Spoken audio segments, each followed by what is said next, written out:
Funding for this program provided by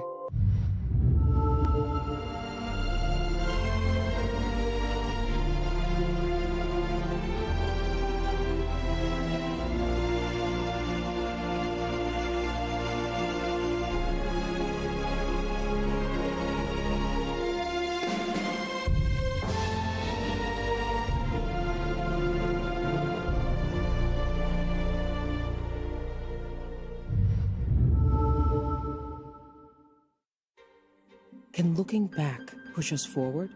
Ladies and gentlemen, Miss Billie Holiday. Will our voice be heard through time? Can our past inspire our future? Act of concern.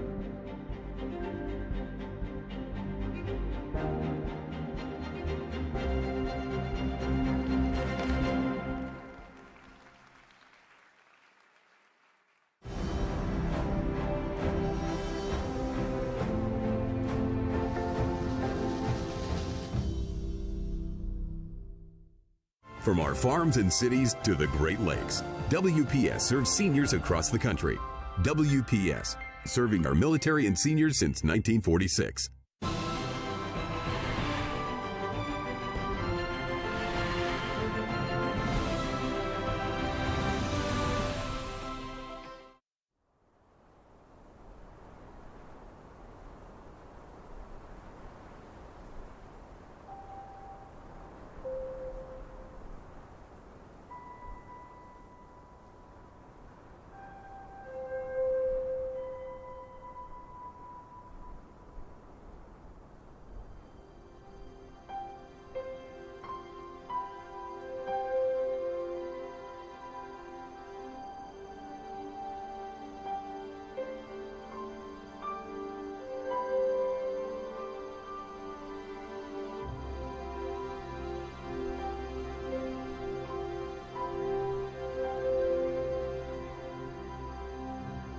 To win this war, we must have machines and the brains to direct these instruments of warfare. We were looked upon as being inferior people. An American far from home, fighting a war around the world. We're nothing but a bunch of young kids who wanted to fly. The trainees don parachutes and get ready for flight. We escorted the bombers, preventing the German fighters from attacking. They're flying over Italy and over Germany in search of the enemy. Some groups didn't know even too well after war that the Red Tails were black pilots. On a bombing mission over enemy territory, a fighter escort is a mighty comforting sight.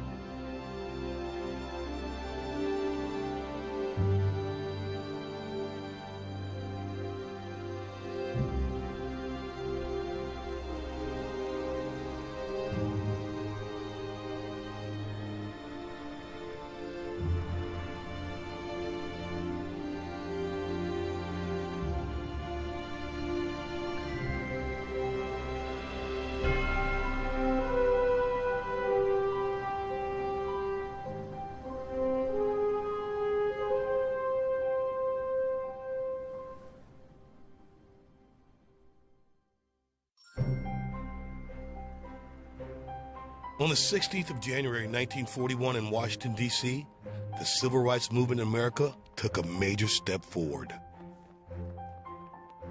11 months before the Japanese surprise attack on Pearl Harbor, the War Department authorized the formation of an all-black fighter unit, the Army Air Corps' 99th Pursuit Squadron. These new African-American aviators, ground crews, and support staff would eventually train in Tuskegee, Alabama. This was the first of its kind training of black flyers with the goal of using them in combat.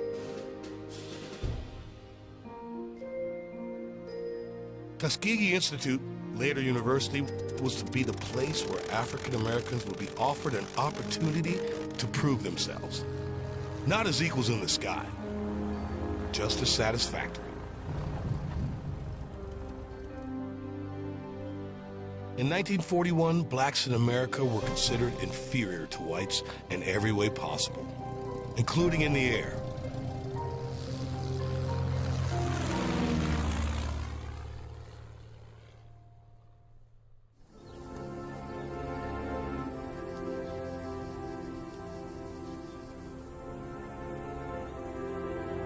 If you look closely, the Italy of World War II still exists. The Allies left their mark on this country.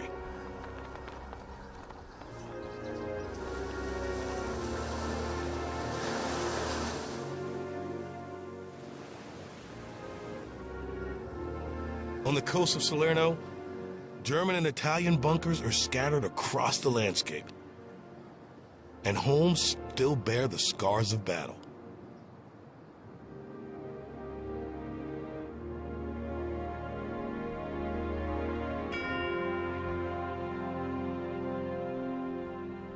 The American-led landings here in September of 1943 were costly, but the Germans eventually had to regroup in the mountains. That's where the Allied invasion ground to a halt. American and British soldiers died by the thousands, thanks to German artillery, mortars, and snipers. The desperate fight in this mountainous country would last right up until the final day of the war in Europe. Today's Italy comes with 3,000 years of history, much of it seen in person by Allied soldiers during World War II. Americans saw Greek temples in southern Italy as soon as they came ashore at Salerno. They passed through the ruins of Pompeii, which date to 79 AD. In Rome, they took photos of the famed Colosseum. More contemporary historic sites altered by World War II are also preserved today. The beautiful abbey at Monte Cassino was suspected to be an observation point for the Germans in 1944. It was bombed to dust by the Allies and then had to be taken by ground troops at a high cost. It was rebuilt following the war. Elsewhere, the Italian mountain village of San Pietro, another strategic high point with unlimited views, was left preserved after the battle passed through here in late 1943. Today, its church, destroyed by American artillery, remains a stark visual reminder of man's capacity to destroy one another.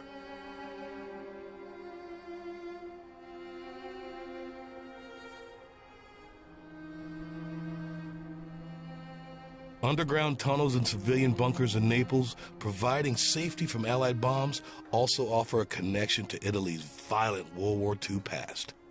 Here, time stands still. There is, however, an important place where history has been regrettably overlooked in Italy. Roughly 200 miles east of Rome, on the Adriatic Sea, stands a building that has seen much better days. An old stone structure in the middle of nowhere.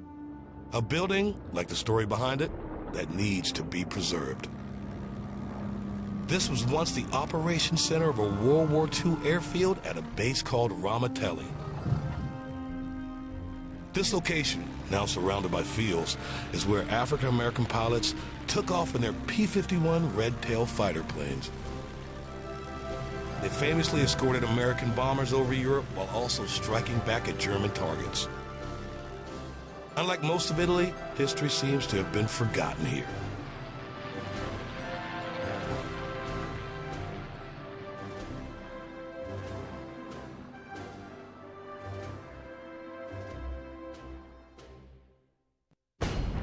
I was upstairs doing my homework, but I had the Eagles game on low, so my mother wouldn't hear. And on that game, that's when they announced that Pearl Harbor had been attacked. We interrupt this program to bring you a special news bulletin. Japanese have attacked Pearl Harbor, Hawaii, by air. President Roosevelt has just announced. A Japanese attack upon Pearl Harbor naturally would mean war. The United States of America was suddenly and deliberately attacked by naval and air forces of the Empire of Japan. No matter how long it may take us to overcome this premeditated invasion, the American people in their righteous might will win through to absolute victory.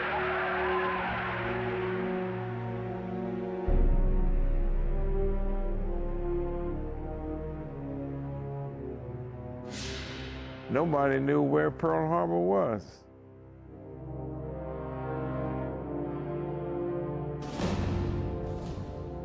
Two years before the Allies landed in Italy, the Japanese sneak attack on Hawaii and Americans itching for a fight. I said, oh, hey, there's a war. I'll get a chance to go into the Air Corps and fly.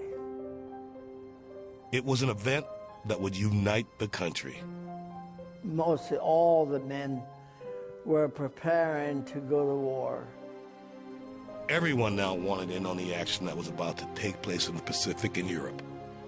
Despite widespread segregation and rampant racism at home, African Americans also sought to defend the idea of democracy. This, despite the fact it was not a right afforded many blacks in the United States in December of 1941. To me, it was simply something far off that happened that was going to affect me because I was being protected from the draft by being in college. And I knew that I was going to have to go to the service. You just want a chance. And particularly when your nation is in conflict and you want to serve, you want to contribute, you want that chance to contribute in whatever form. But you also want to contribute to your full potential. In 1941, fewer than 4,000 African Americans were serving in the military. Just 12 were officers. An early advocate of letting blacks fly prior to World War II was Eleanor Roosevelt. The First Lady frequently pressed the issue with her husband, the President of the United States, Franklin D. Roosevelt. Miss Roosevelt took a test flight with famed black pilot and air cadet instructor C. Alfred Anderson in March of 1941 to show her support.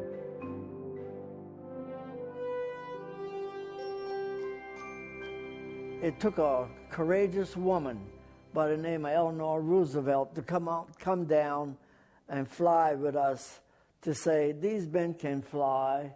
They can do anything other than other people can do.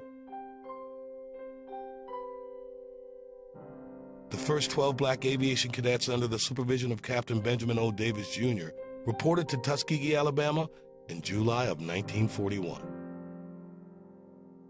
Davis would eventually command the entire 99th Fighter Squadron. A segregated airfield about 4 miles outside of Tuskegee was still under construction.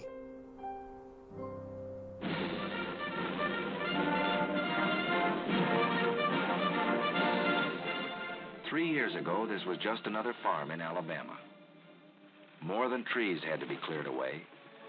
There was misunderstanding and distrust and prejudice to be cleared away.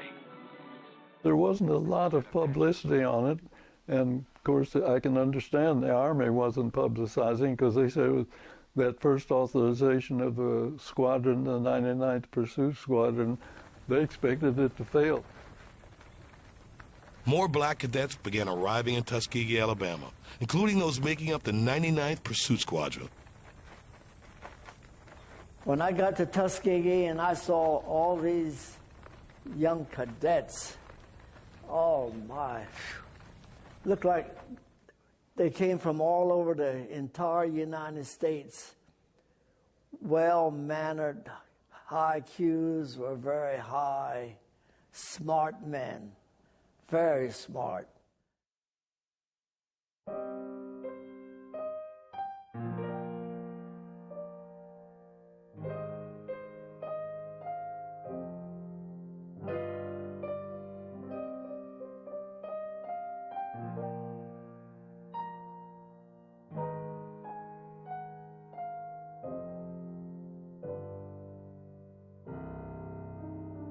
Tuskegee, Alabama was a hotbed of discrimination.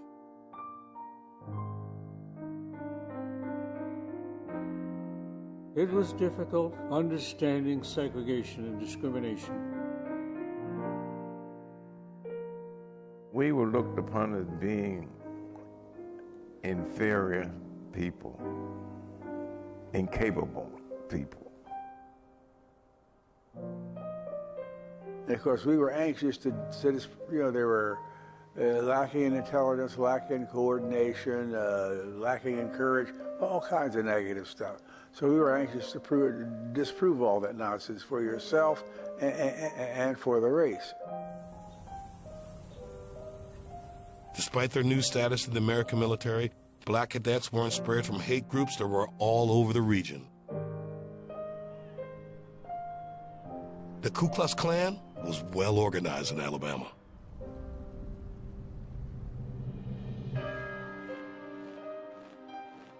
In the South, we had sit in the back of the bus.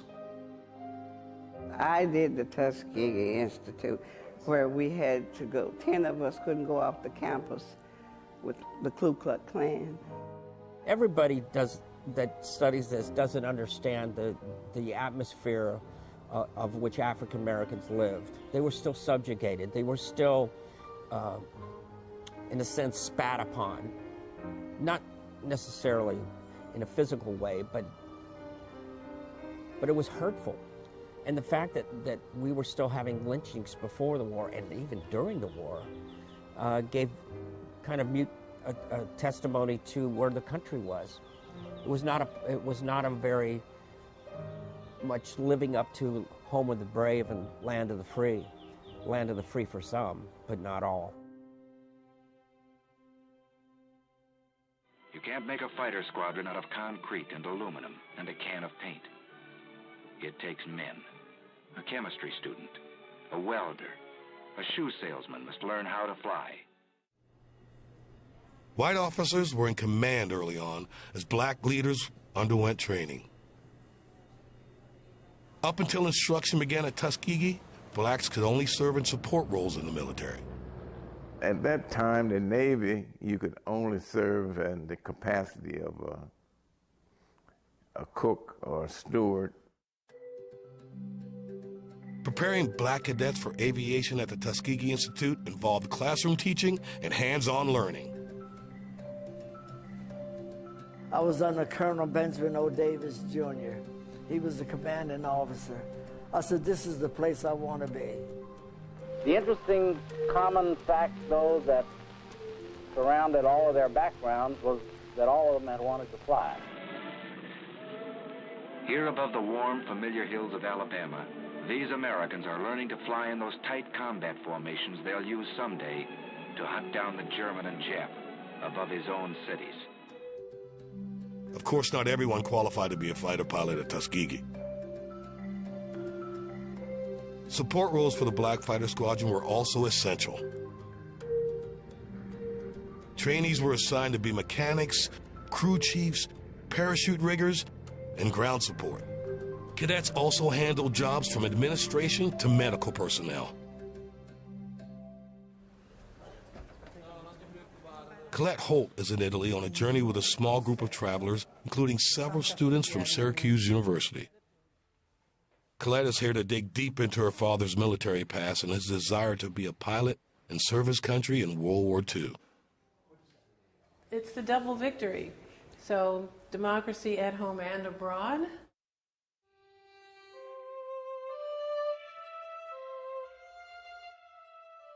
Coleman T. Holt was born in Tennessee in 1922.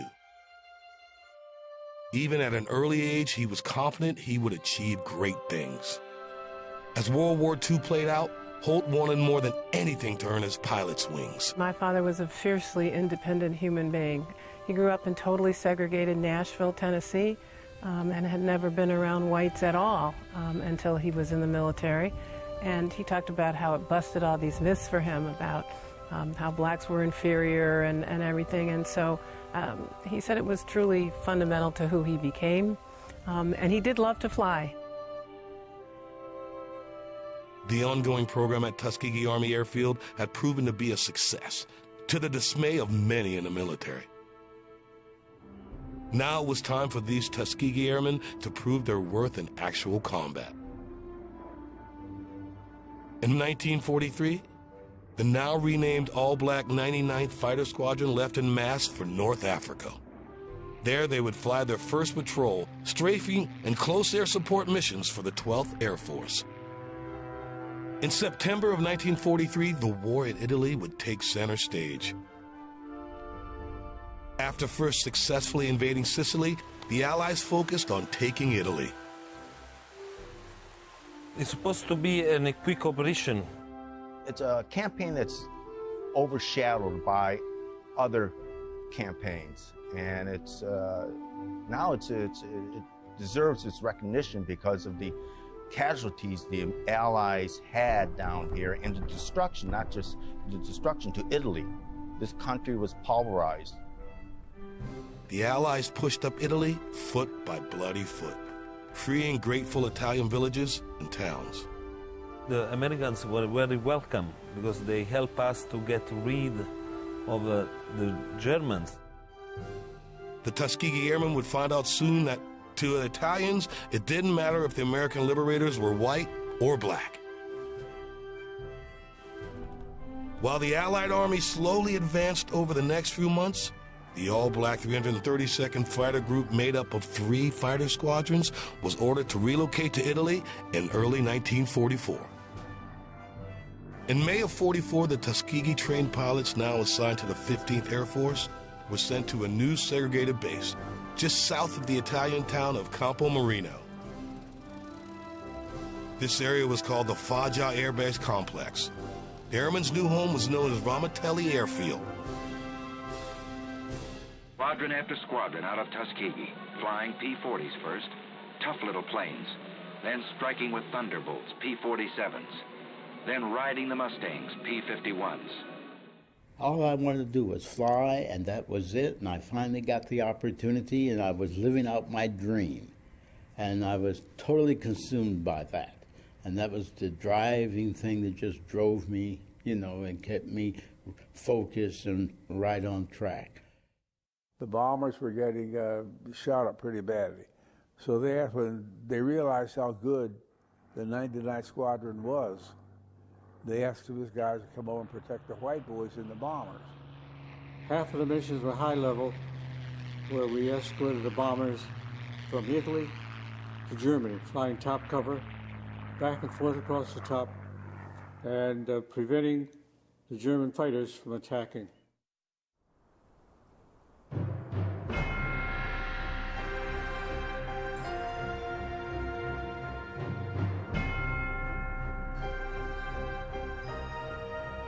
Early in 1944, Allied air crews witnessed Mount Vesuvius erupt, the ancient volcano near Naples and overlooking the famous destroyed city of Pompeii, covered military equipment and men in volcanic ash. Perhaps a sign that a seismic shift was underway in the skies over Italy in more ways than one. Neapolitans are very superstitious, and they thought it as an omen of victory.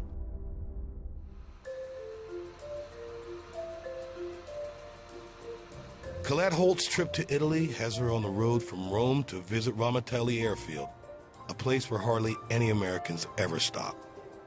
As Holt looks through a book on the Tuskegee Airmen, she wonders what she'll experience at Ramitelli.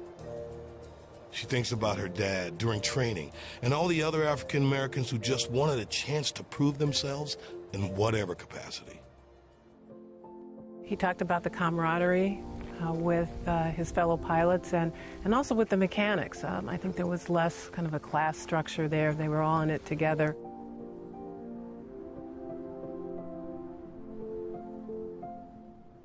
Waiting for Colette Holt in Campo Marino is villager Mario Naranti.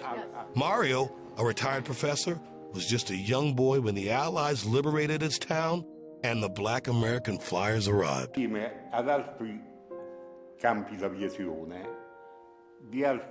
I was only 7 years old, but I remember that time quite well. I remember trading with the soldiers around here.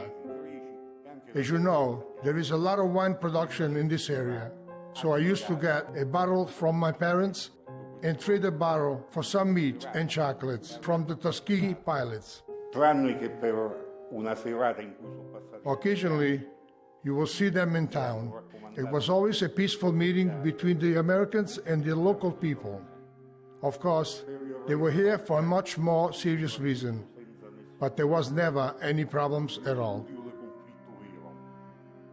The biggest thing they remember is about chocolate, because Tuskegee Airmen give them chocolate. And in Italy, kids didn't know chocolate in that period. There was a lot of poverty, and so the Tuskegee Airmen give them chocolate.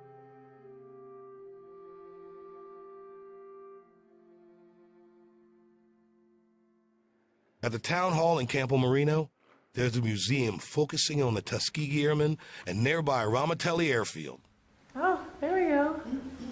Ah, look at that.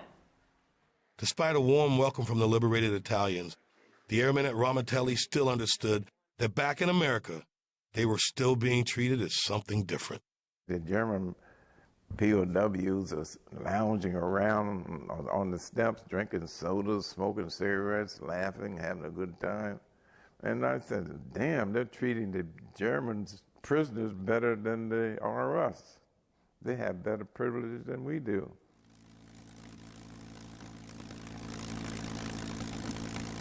Arriving at the new base at Ramitelli, within eyesight of the Adriatic Sea and experiencing combat missions for the first time, brought the airmen closer together. We had good, developed friendships out of being training together, and in fact, to the point that some folks, you only knew them by their nickname. You didn't even know. Well, we like to have somebody with Jelly Butt Walker, but I have no idea what his first name was, or something like that. But we were very supportive of each other in that respect, and certainly having gone through training together, it was good to be able to support each other in the combat zone as well. Ramitelli Airfield was chosen as the base because the Allies needed not only to focus on Northern Europe, but also on other important strategic targets closer to the Mediterranean.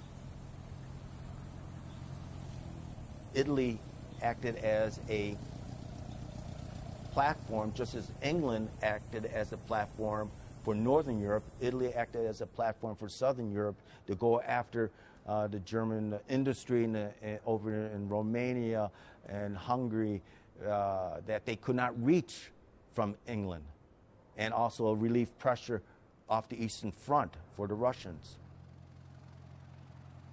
Segregated Ramitelli Airfield wasn't far from where the all-white fighter and bombardment groups were stationed.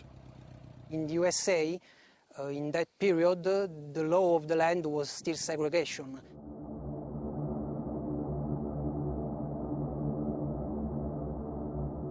The 332nd Fighter Group was needed to protect American B-17 and B-24 bombers from the German Air Force, or Luftwaffe. The Germans were fighting desperately to protect anything north of Rome. In 1944, American bomber missions covered longer distances to strike at the industrial heart of Germany. The Black Flyers based at Ramitelli were given a plane that would help them accomplish these longer escort assignments. The P-51 Mustang fighter was a game changer in World War II and helped make the Tuskegee Airmen famous. Until the P-51 arrived over there, the fighters couldn't go all the way to the target with the bombers, but the 51 had the range that it could all the way to the target and bring them back. Because earlier when the fighters had to leave the bombers, then the German airplanes could attack them when they didn't have a fighter. With the 51s, you stayed with them to the target and back.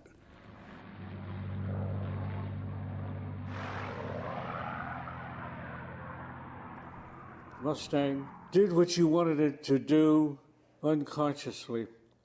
It's just like sitting in his seat, and beautifully maneuverable.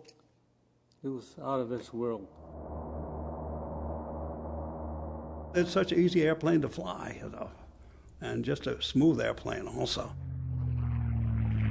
Easier than driving your automobile. Let's say it that way. Easier, much easier. It's powerful and responsive, maneuverable. It's a joy.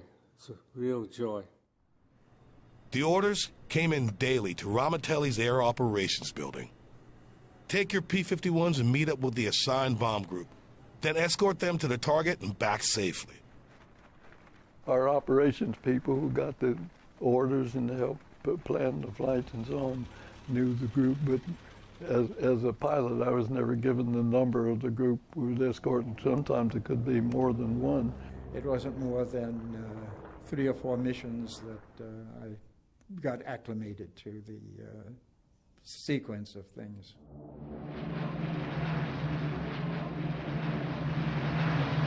Of course, the first success is being sure to meet him at the rendezvous point. To see that number of bombers and to see the number of fighters and to flying into the enemy territory there, it was, I was just awestruck by it all. Once they got on the bomb run, regardless of the ground fire, the bombers had to ride it out to put bombs on target. It was from Foggia, Italy to Berlin, and that was a 1,600-mile round trip, and that was quite a distance. It was about a 6.5-hour round trip. In 1944 and 45, the black pilots encountered familiar German propeller-driven fighters on their missions, such as the Messerschmitt 109 and the Focke-Wulf 190. But now, as the war is winding down, German jet fighters also entered the fight. The German Messerschmitt 262 jet had a speed of 560 miles an hour, more than 120 miles per hour faster than the P-51. And there were several missions in which there were some fairly heavy dogfights. The only airplanes I saw in the air were 262s, the jets. The Germans with the 262 would just come straight across and make a straight pass into the bomber formation, through the bomber formation, out the other side.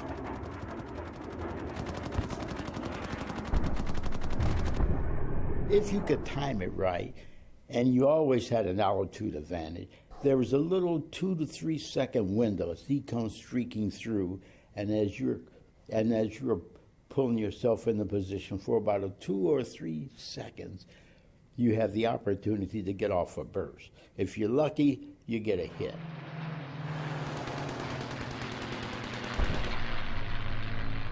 On the Berlin mission, our guys shot down 3 of those things. Gravity is going to help me, but not him.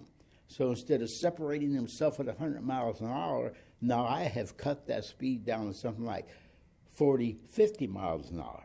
So it means then that he stays in my gun sight an extra 4, 5, 6 seconds or more. During World War II, 72 Tuskegee Airmen shot down 112 enemy aircraft in Europe.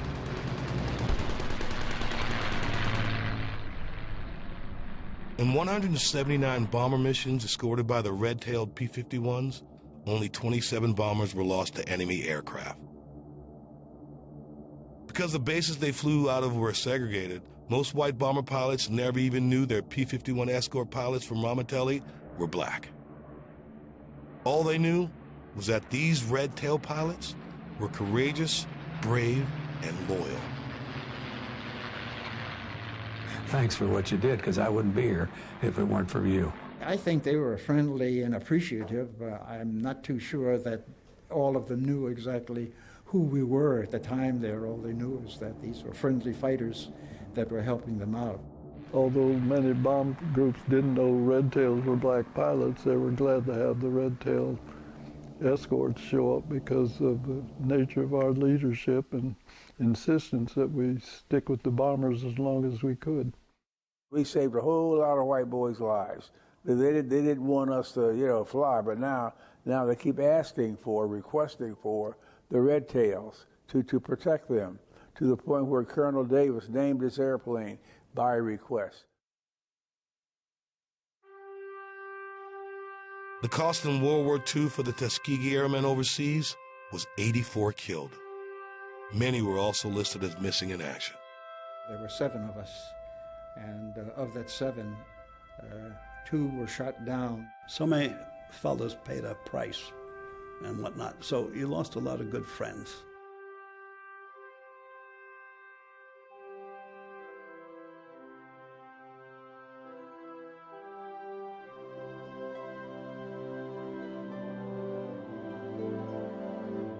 38 miles south of Rome is the town of Nettuno, Italy, home to the Sicily-Rome Cemetery. 7,845 American soldiers from the fight in Italy lie here. Another 3,100 are remembered on the Wall of the Missing.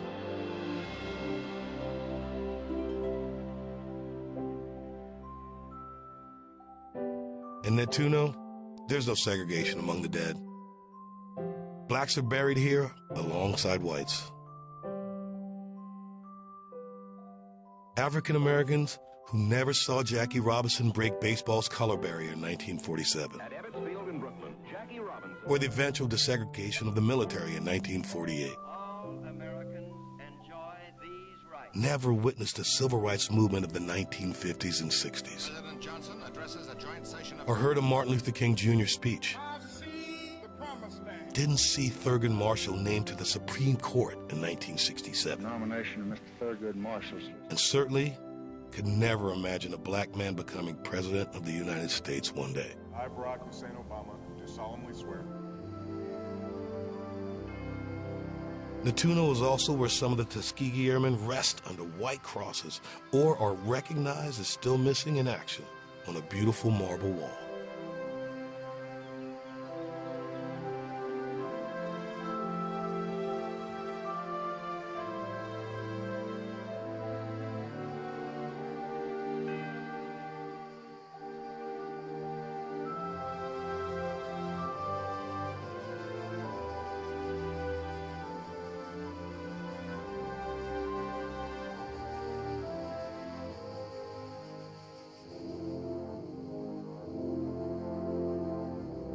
George McCrumby, First Lieutenant, 99th Fighter Squadron, Texas.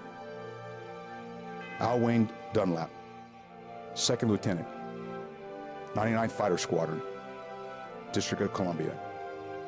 Clemenceau Gibbons, Second Lieutenant, 332nd Fighter Group, Virginia. James Polkinghorne, First Lieutenant, 332nd Fighter Group, Florida. Robert Treshfield, Jr., Captain, 332nd Fighter Group, New York. James Calhoun, Second Lieutenant, 332nd Fighter Group, Connecticut.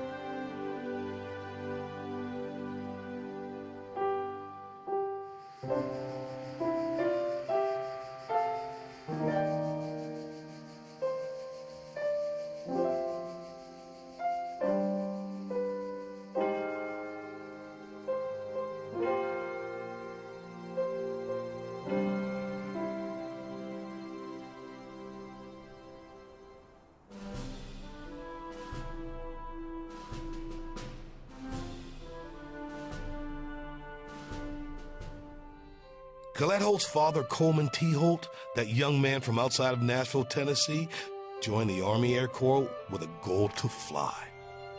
He trained at both Moton Field and Tuskegee Army Airfield.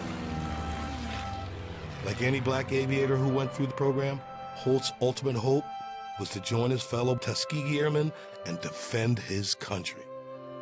During Holt's ongoing training at Tuskegee, World War II officially came to an end, so he never made it overseas. Despite that, his daughter, Colette Holt, grew up hearing about her dad's fellow Tuskegee Airmen, the men he trained with and the 355 pilots who made it into the fight overseas. How black pilots had left Alabama and segregation behind, searching out the opportunity to defend the United States in World War II.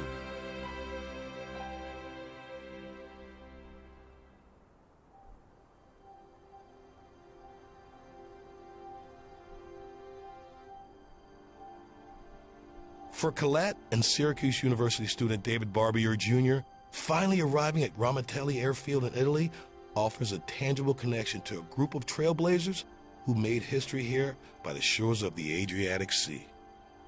The old Air Operations Building remains in disrepair, as does another small structure. Crops now grow in vast fields that once were full of planes and portable steel runways. The images of black airmen during briefings or running to their P-51 fighter planes from this building can still be envisioned if you try hard enough. Time has taken its toll on what is left of the old base at Ramitelli, yet the memories remain. This exact spot represents the beginning of a movement, the fight for equality, the winning of a war. All here in a field in Italy. Another monument to the past that shaped the future.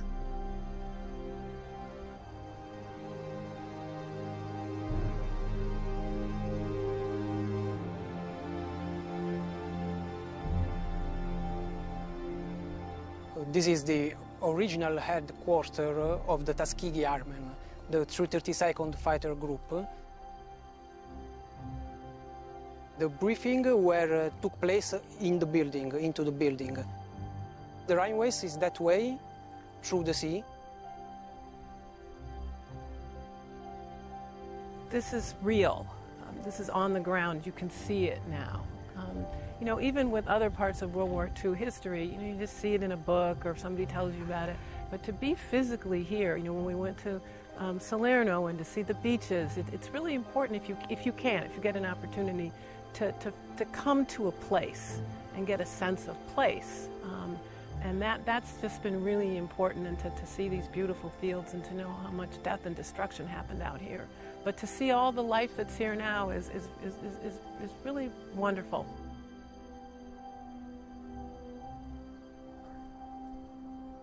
Well, going to Ramitelli was like going to, for me, just this shrine to a group of aviators that have become legendary in our history.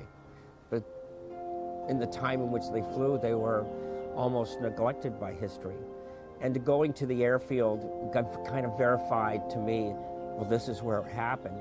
It wasn't the only airfield, but even seeing the building in which they were housed and to see where the airfields were that are now farm fields and the kind of a ghost-like thing, structure, and going in and out of it and just listening for the whispers of history there.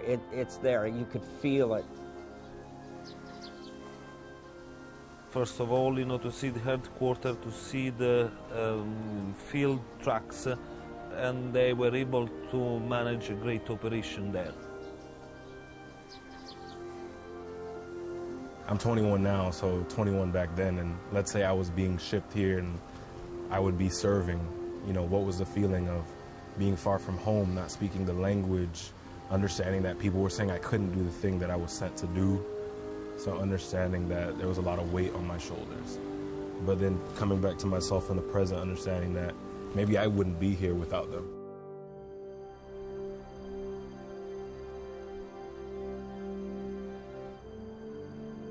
These Tuskegee Airmen proved their detractors wrong, both before, during, and after World War II. Their accomplishments eventually set in motion a change in America's way of thinking. Here, a rundown stone building in rural Italy remains a symbol that, given the chance and armed with fortitude, history can change for the better.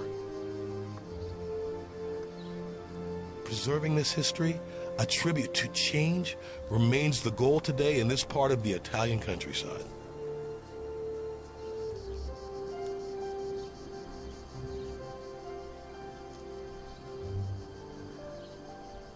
Now this is a private field, but the idea of the local government is to buy this field and to create a museum dedicated to the Tuskegee Airmen. The stereotype is that blacks aren't as smart, we can't do math, we can't do this. To know that your grandfathers, and probably pretty soon for some of them their great-grandfathers, were able to do that.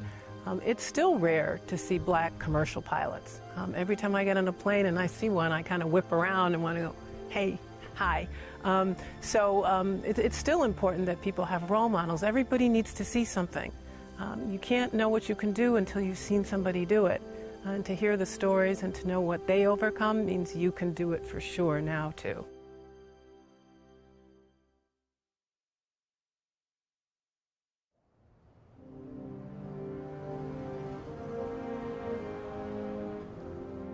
The legacy of the Tuskegee Airmen in World War II can be felt today at the highest levels of the American military. General Charles Q. Brown, Jr. is the Chief of Staff of the United States Air Force. This particular print is from the Tuskegee Airmen National Convention back in 1995. And a number of the original Tuskegee Airmen at the convention came out and signed it. And so it's one of my possessions that I helped make my connection to the Tuskegee Airmen. His office at the Pentagon reflects the heritage of African Americans in the military, and especially the Tuskegee Airmen. It's a sculpture of the three aircraft that the Tuskegee Airmen flew. And it's one of my most prized possessions. You know, I always display it in my office in a place of honor. It's part of our Air Force history. And, you know, for those that get the chance to come through my office, I have all parts of Air Force history. But this is my personal connection to our Air Force history. General Brown realizes others paved the way for his opportunities in life. As Chief of Staff, he is responsible for 689,000 active duty, Guard, Reserve, and civilian forces serving in the United States and overseas. There's aspects of our history and listening to their stories about what they went through and imagining how challenging it would have been, but the fact that their fortitude to stick with what they wanted to be able to do, and they wanted to serve. Their legacy was that they showed they could provide opportunity. If given an opportunity, anybody can achieve. And if you think about the Tuskegee Airmen, the aspect of, you know, studies that were done that said that African Americans were not capable, but given an opportunity, they proved that they were capable and then some. It was never easy for these men. They were pioneers, and no pioneer has it easy. They fought lies, they fought heartbreak, and they won. Whether the Air Operations Building at Ramitelli ever becomes an addition to all the meaningful monuments in Italy remains to be seen. Either way, today it is important to feel the presence of the black pilots who were once here. Their role is celebrated by the daughter of a Tuskegee Airman and a local Italian historian who has devoted his life to keeping this story alive, both connected to the spot in meaningful ways. Thank you. Thank you. No, I'm very glad that you are here. Glad to meet you. Yes. Ramitelli represents a successful mission. This seldom visited site, a legacy to the Tuskegee Airmen in Italy, and a visual reminder to African Americans in the United States still today that opportunity is earned, as it certainly was here in World War II. The more I thought about it, and the more we talked about it, we said, you know, we really did something special. It was the greatest thing that ever happened. We are proud that we helped defeat the most vicious society in the world.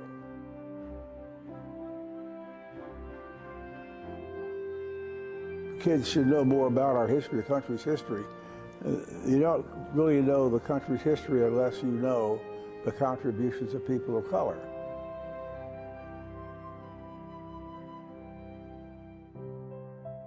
I'm glad that I had the opportunity to participate in something that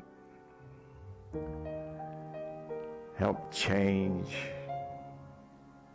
the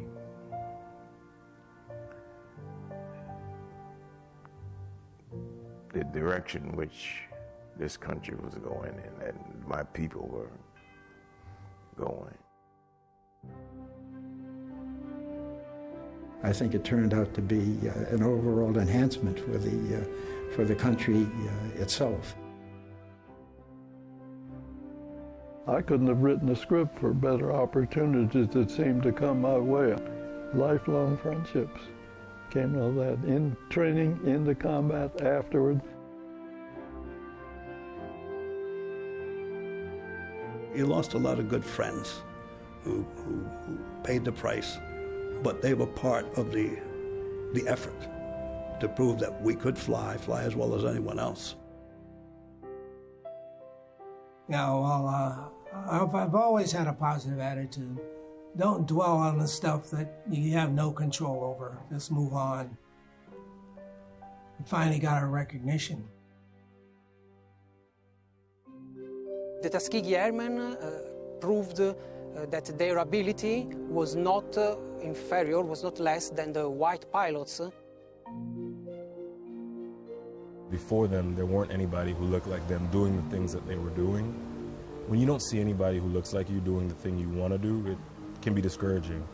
And so to be that fire, to be that trailblazer that says that, no, I can do it, no, we can do it, you know, it just enables more people to do the thing they set out to do, the dream that they want to achieve. It's a remarkable story. These are college graduates. These are men of knowledge and skills, and yet they're begging their country to fight.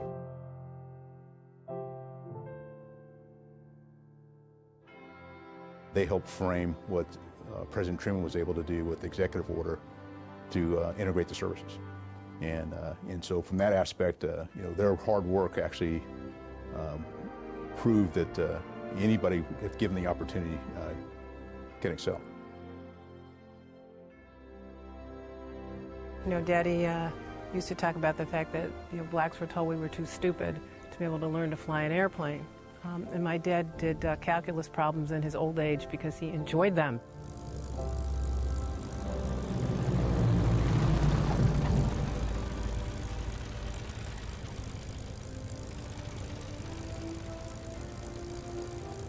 Just running around and seeing this and knowing that this story is important, that young people know about this, that doesn't just fade away into some history that doesn't matter anymore. But they sure led the way. They were the best of the best, and they knew it.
Funding for this program provided by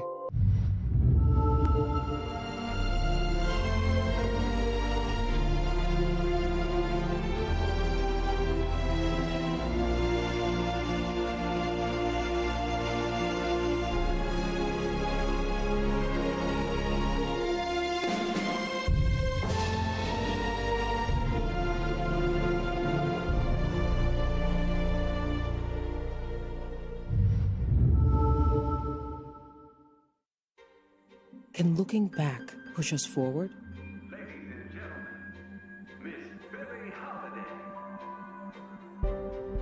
Will our voice be heard through time?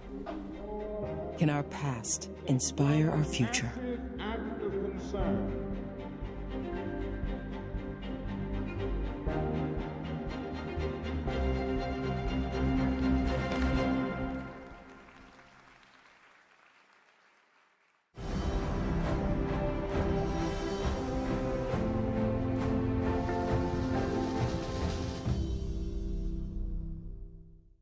From our farms and cities to the Great Lakes, WPS serves seniors across the country. WPS, serving our military and seniors since 1946.